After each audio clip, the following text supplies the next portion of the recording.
Viewers అందరికీ నమస్కారం. రేపు ఆదివారం, ఎల్లుండి అమావాస్య. ఆ రోజే సూర్యగ్రహణం కూడా ఏర్పడబోతుంది. అంటే రేపు అమావాస్య ముందు రోజు కాబట్టి ఈ రోజు కలబంద మొక్కతో ఇలా చేస్తే చాలు, అప్పులన్నీ కూడా తీరిపోతాయి. మీరే అప్పులిచ్చే స్థాయికి వెళ్తారు. మీకు అంతా మంచి కలుగుతుంది. ఆర్థిక సమస్యలు తీరిపోతాయి. ధన లాభం కలుగుతుంది. అంతేకాదు, అమావాస్య ముందు రోజు ఈ చిన్న పరిహారం చేయటం వలన మీకు ఉన్న కష్టాలు, బాధలు, సమస్యలు పోతాయి. ఎల్లుండి ఏర్పడే సూర్యగ్రహణ కిరణాలు కూడా మీ ఇంటి మీద పడకుండా కలబంద మొక్క చాలా శక్తివంతమైనది. 33 కోట్ల దేవతలు కలబంద మొక్కల కొలువు తీరు ఉంటారని పరిహార శాస్త్రంలో చెప్తుంది. కలబంద మొక్కను మన ఇంట్లో పెంచడం వల్ల ప్రతికూల శక్తులు అన్నీ కూడా తొలగిపోతాయి.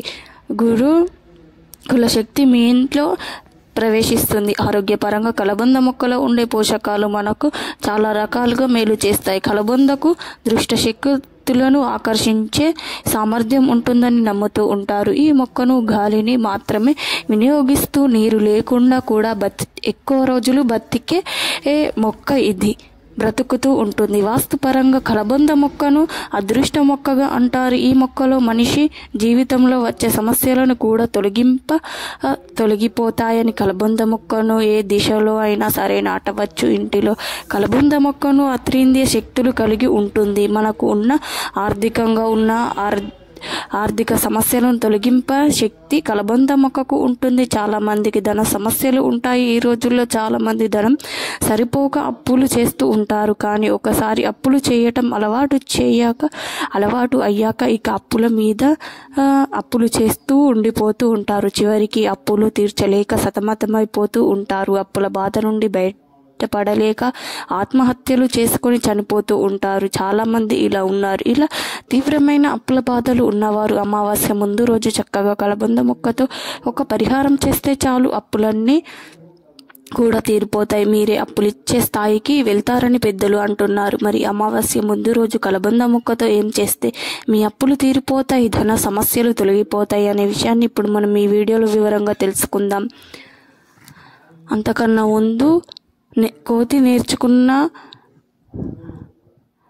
కోతి కథను విందాం. ఒకరోజు అది 4 దిక్కులుగా ఉండటం గమనించింది. తల్లి కోతి దాన్ని దగ్గరకు వచ్చి, ఎందుకు దిగులుగా ఉన్నావు అని అడిగింది. అప్పుడు ఆమెని అమ్మ కోకిల పాట కమ్మగా పాడుతుందని, నెమలి నాట్యం అద్భుతంగా చేస్తుందని, చేప ఈత చూడ ముచ్చటగా ఉంటుందని, చిలుక అందం మాట ఆకర్షణ ఉంటుందని, అడవంతా కొనసాగిపోతూ ఉంటుందని అంటున్నారు. కానీ నాకు అలా ప్రశంసలు అందుకోవాలని కోరిక బలంగా ఉంది. ఏ కళ నాకు విద్య నాకు రాలేదు కదా, నేనేది నేర్చుకోలేకపోయాను అనేది చెప్పింది. అప్పుడు తల్లి కోతి, దీనికి ఎంత పట్టుదల ఏకాగ్రత ఉంటే ఇప్పుడైనా నేర్చుకోవచ్చు అని. నువ్వు పల్లెకి వెళ్ళి అక్కడ మనుషులను ఏదో ఒక పని చేస్తూ ఉంటారు. నీకు నచ్చిన విద్యను చూసి నేర్చుకొనిరా. అది ఆ మాటకు మని సంతోషపడి తెల్లవారుజామున లేచి దగ్గరలో ఉన్న పల్లెకు చేరుకుంది. అక్కడ ఒక ఇంటి ముందు ఇల్లాలు ముగ్గు వేస్తూ కనిపించింది. మరి ఒక గోడపై కూర్చొని పరిశీలించసాగింది. తెల్లని పొడిలా చేతిలో తీసుకొని చేతిని తిప్పుతూ పొడిని వదులుతూ ముగ్గు అందమైన ముగ్గును తయారైంది. రకరకాల రంగులను అలంకరించడం, పూలను ఉంచడం చూసింది. ఆహా, ఇది ఏమిటో ఇంత అందంగా తయారైంది అనుకుంటూ ఆశ్చర్యపోయింది. ఆ ఇంటి నుండి పాప బయటకు వచ్చింది. అమ్మ, ముగ్గు ఎంత బాగుందో అది అన్న మాటను విన్నది. దీని పేరు ముగ్గు అన్న మాటను అనుకొని మనసులో పదే పదే ఆ పేరును తలుచుకుంటూ పేరును గుర్తుపెట్టుకొని ఆ తరువాత మని అడవికి వెళ్ళి, అమ్మ, తెల్లని పొడితో నుంచి ఒక చాలా అందమైన విచిత్రకరమైన ముగ్గు వచ్చింది. రంగురంగులు వచ్చి ఎంతో అందంగా తయారైంది అని అమ్మకు చెప్పింది. ఆ రోజు నుండి మని ప్రతిరోజు పల్లెకు వెళ్ళి ఆ ముగ్గు విధానం ఏకాగ్రతతో గమనించసాగింది. చాలా రోజుల తర్వాత ఏకాగ్రత గమనించి కష్టపడి గుర్తుంచుకొని 4 రకాల ముగ్గులను నేర్చుకుంది. అడవి నుండి పల్లెకు తీసుకొని వెళ్తూ ఆ ఇంటి ముందు పాప ఇలా పరిచయం పెంచుకుంది. పాప అమ్మాయి కూడా మనకి పరిచయం అయ్యారు. ఒకరోజు ఇంటి ముందు నేను ముగ్గు వేస్తాను అని పాప అమ్మను అడిగింది. మని ఆమె ఆశ్చర్యపోయి ముచ్చటపడి ఈ రంగు పూలను మనకి ఇచ్చింది. మని అందమైన ముగ్గును వేసింది. రంగులను పెట్టింది. పూలతో అలంకరించినట్లు ముగ్గును అచ్చం నేను పెట్టినట్టే చాలా బాగా వేశావు అంటూ మణిని అభినందించింది. సంతోషకరమైన ఉక్కిరిబిక్కిరి అయిపోయింది. అడవిలో ముగ్గు వేస్తానంటూ ఆమె చాలా పొడి రంగులను మణికి ఇచ్చింది. పొడి రంగులు కావాలంటే నన్ను అడుగు, ఇస్తాను అని చెప్పి పంపించింది. మణి ఉదయమే తాను ఉంటున్న చెట్టు కింద పరిసరాలను అమ్మ సహాయంతో శుభ్రం చేసింది. నీళ్లు చల్లి రంగుల ముగ్గు వేసి అందమైన ముగ్గును గురించి మణి వేసింది. పక్షుల ద్వారా అడవి అంతా కూడా తెలిసిపోయింది. జంతువులు వచ్చి చూసి ప్రశంసించి వెళ్తున్నాయి. తన విద్యను అంతా మెచ్చుకుంటూ ఉంటే మణి చాలా ఆనందపడింది. విషయం మృగరాజుకి తెలిసింది. తన గృహం ముందు ముగ్గు వేయమని సింహం కబురు పంపించింది. విషయం ముగ్గరాజుకు తెలిసింది. తన గృహం ముందు ముగ్గు వేయమని సింహం కబురు పంపించింది. చూడడానికి వచ్చాయి. పొడిని తీసుకొని చుక్కలు పెట్టి వయ్యారంగా చేతిని తిప్పుకుంటూ ఉంటే అందమైన ముగ్గు రావటం, రంగులతో పూలతో అద్భుతంగా తయారు చేయడం ఆశ్చర్యంతో కలవరపరిచి చూడి జంతువులు సింహం అని ప్రశంసతో ముంచెత్తాయి. ఈ విద్య ఎలా నేర్చుకున్నావు? అది ఈ సింహం నేర్చుకున్న విధానంకి చెప్పింది. ఏకాగ్రత మనసు సాధించాలనే నమ్మకం, కృషి ఉంటే అనుకున్నది సాధించవచ్చు. అందుకే ఈ మణి కోతి ఉదాహరణకు మనకు స్ఫూర్తి అనేది సింహం ప్రశంసిస్తూ కానుకలు ఇచ్చింది. అది తన బిడ్డ సాధించిన విజయానికి తల్లి కోతి మురిసిపోయింది. ఆ రోజు నుండి మణి ఎప్పుడూ కూడా రంగుల కావాలని పెళ్లికి వెళ్ళి ఆ పాపను అడిగి తెచ్చుకొని అడవిలో ముగ్గులను మణి పేరు సిద్ధపడిపోయింది. ఇక వీడియోలోకి వస్తే అమావాస్య ముందు రోజు పగటిపూట చక్కగా ఒక కలబంద మొక్కను తెచ్చుకోండి. ముందుగా కలబంద మొక్కను శుభ్రంగా నీళ్లతో కడగండి. కలబంద మొక్కను వేర్లు ఆకులు అన్ని నీటితో శుభ్రం చేయాలి. ఆ తర్వాత ఒక పొడి వస్త్రంతో కలబంద మొక్కను తడి లేకుండా తుడవండి. ఆ తర్వాత ఆ కలబంద మొక్కలో ఉండే ఒక రెమ్మను విరిచి పక్కన పెట్టుకోవాలి. ముందు కలబంద మొక్కను పసుపు కుంకుమ బొట్లు పెట్టండి. ఆ తర్వాత ఆ కుంకుమలో నూనె పోసి కలిపి పేస్ట్లా చేసి ఆ పేస్ట్లో అగ్గిపుల్లను ఉంచి ఆ అగ్గిపుల్లతో కలబంద రెమ్మ ఉంటుంది కదా, ఆ రెమ్మ మీద మీకు ఉన్న అప్పులు కూడా తీరిపోవాలి, మేము అప్పులు ఇచ్చే స్థాయికి రావాలి అని రాయండి. ఆ తర్వాత మీ ఇష్ట దైవానికి సంకల్పం చెప్పుకొని కలబంద మొక్క రెమ్మను ఇలా ఒక రోజు పూజ గదిలో వదిలేయండి. కలబంద అదపకుండా అలా వదిలేయండి. అమావాస్య రోజు చక్కగా స్నానం చేసి పూజ గదిలోకి వెళ్ళి కలబంద రెమ్మను మనం దేవుడి ఫోటో వెనుక పెట్టేయండి. కలబంద మొక్కను మాత్రం మీ ఇంటి గుమ్మం పైన కట్టండి. అంతకుముందు కలబంద మొక్క కట్టి ఉంటే ఆ మొక్కను తీసి పడేయండి. ఈ మొక్కను కట్టండి. మీ చేతితో ఎంత అప్పులు ఉన్నా కూడా తీరిపోతాయి. బాగా అదృష్టం, ఐశ్వర్యం కలిసి వస్తుంది, ధనం కలిసి వస్తుంది, మీరే అష్టైశ్వర్యాలు వస్తాయి. ముక్కోటి దేవతల అనుగ్రహం, అఖండ రాజయోగం కలుగుతుంది. ఈ పరిహారం ఒకసారి చేస్తే చాలు, మీకు అద్భుతమైన ఫలితాలు చూపిస్తాయి. ఈ పరిహారం చేస్తే 3 నెలల్లో తర్వాత గుమ్మం ముందు కట్టిన కలబంద మొక్కను అలాగే దేవుడి ఫోటో వెనుక పెట్టిన కలబంద రెమ్మను తీసి పారే నీటిలో వదిలేయండి. మీకు మళ్ళీ ఈ పరిహారం చేయాలి అనిపిస్తే 3 నెలల తర్వాత మళ్ళీ చేసుకోవచ్చు. ఇలా చేయటం వలన ఎవరైనా సరే అప్పుల బాధ నుండి బయటపడతారు, ఆనందంగా జీవిస్తారు. ఈ రోజు రాత్రి ఉప్పుతో ఈ చిన్న పరిహారం చేస్తే చాలు, కూటికి లేని వారు కూడా కోటీశ్వరులుగా మారిపోతారు.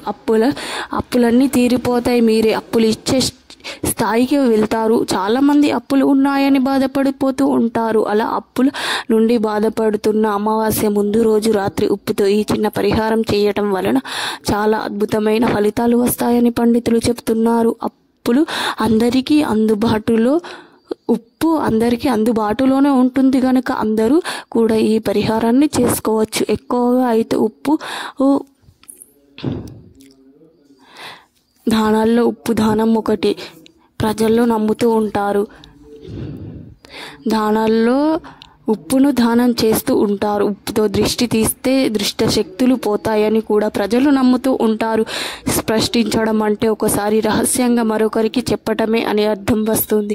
అందుకే ఉప్పును చేతితో అందిస్తే గొడవలు జరుగుతాయని, ఉప్పు చేతికి అందుకునే వారికి శని ప్రభావం ఎక్కువగా ఉంటుందని జ్యోతిష్యులు అంటున్నారు. పురాణాల ప్రకారం అమృతం కోసం చేసిన సాగర మథనం సమయంలో సముద్ర గర్భం నుంచి లక్ష్మీదేవి ఉద్భవించిందని, అదే సముద్ర గర్భం నుంచి ఉప్పు కూడా తయారైందని పండితులు అంటున్నారు. అందుకే ఉప్పు లక్ష్మీదేవి స్వరూపంగా భావిస్తూ ఆర్థిక కష్టాల నుండి గట్టెక్కాలంటే ఉప్పుతో ఈ చిన్న పరిహారం చేయాలని, ముఖ్యంగా జ్యేష్ఠదేవిని వదిలించుకునేందుకు ఉప్పుతో ఈ పరిహారాలు చేస్తారు. ఉప్పు ఎవరి చేతి నుంచి అయినా సరే అందుకునే వారికి చెడు కూడా సంక్రమిస్తుంది. ఈ ఉప్పు వల్ల చాలా ప్రయోజనాలు కూడా ఉన్నాయి. ఉప్పుతో మనం ఇంట్లోని నెగిటివ్ ఎనర్జీ సైతం తరిమి కొట్టవచ్చు. అంతేకాదు, ఉప్పుతో కొన్ని రకాల పరిహారాలు చేయటం వల్ల చెడు ప్రభావాలు పోతాయి. వాస్తు దోషాలు దూరం చేసుకోవడానికి ఉప్పును ఉపయోగిస్తూ ఉంటారు. అమావాస్య ముందు రోజు కాబట్టి ఉప్పుతో ఈ చిన్న పరిహారం చేస్తే కూటికి లేనివారు కోటీశ్వరులుగా మారిపోతాడని శాస్త్ర పండితులు అంటున్నారు. మరి అమావాస్య ముందు రోజు ఉప్పుతో ఏం చేస్తే అప్పుల బాధలు పోతాయి, కుబేరులుగా మారిపోతారు అనే విషయాన్ని ఇప్పుడు మనం ఈ వీడియోలో వివరంగా తెలుసుకుందాం. అప్పుల బాధ వల్ల సతమతమైపోతుంటూ ఉంటారు. సంపాదన ధనం అంతా కూడా అప్పు తీర్చడానికే ఖర్చు చేస్తూ ఉంటారు. తినడానికి కూడా తిండి లేక బాధపడిపోతూ ఉంటారు. ఇలా తీవ్రమైన ఆర్థిక సమస్యలు ఉన్నవారు అమావాస్య ముందు రోజున ఒక మట్టి పాత్రను అనగా గాజు పాత్రను కానీ తీసుకోండి. రాత్రి పూట చక్కగా భోజనం చేసిన తర్వాత మీ పనులన్నీ కూడా పూర్తి చేసినాక ఖాళీగా ఉన్న సమయంలో ఈ పరిహారం చేయండి. ముందుగా ఒక పాత్రను తీసుకొని ఆ పాత్రలో నిండుగా గల్లులుప్పుని పోయండి. పసుపు కుంకుమలు కూడా వేయండి. ఆ తర్వాత ఒక మంచి టమాటాను కూడా ఉప్పు మీద పెట్టండి. పసుపు కుంకుమలు పవిత్రమైనవి. టమాటా నెగిటివ్ ఎనర్జీని తొలగిస్తుంది. అలాగే మన ఇంట్లో ఉన్న దుష్ట శక్తి కూడా ఎవరైనా మనపై చెడు ప్రయోజనాలు చేసినా కూడా తొలగిపోతాయి. ధనాన్ని ఆకర్షిస్తుంది. అప్పుల నుండి మనల్ని బయటపడివేస్తుంది. అదేవిధంగా ఉప్పు అనేది చెడుని తీసేస్తుంది.